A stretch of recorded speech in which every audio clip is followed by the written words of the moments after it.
लासल गावात कांदा उत्पादक शेतकरी संघटना आक्रमक झाल्या आहेत। कांदा लिलाव बंद पाडून शेतकरी संघटनेनं आंदोलन केलंय।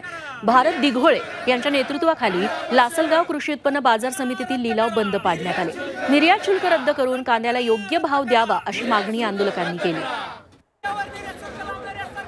सर्व शेतकऱ्यांच्या राज्यामध्ये दर दिवसाला कोट्यवधी रुपयाचं नुकसान होत आहे। हे नुकसान जर थांबवायचं असेल, कांद्याची दर घसरण थांबवायची असेल तर आम्ही महाराष्ट्र राज्य कांदा उत्पादक शेतकरी संघटनेच्या वतीनं राज्य सरकारकडे, केंद्र सरकारकडे मागणी करत आहोत की आजच्या आज कांद्याचं निर्यात शुल्क हे शून्य करावं, रद्द करावं।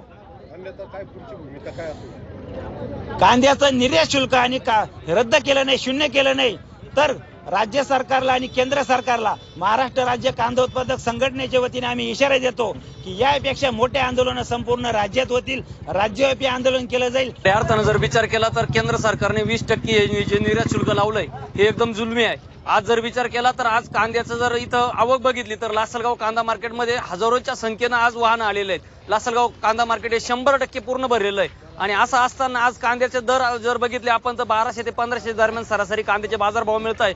याच्यामध्ये आम्हा शेतकऱ्यांना एक कवडीचाही फायदा होत नाही।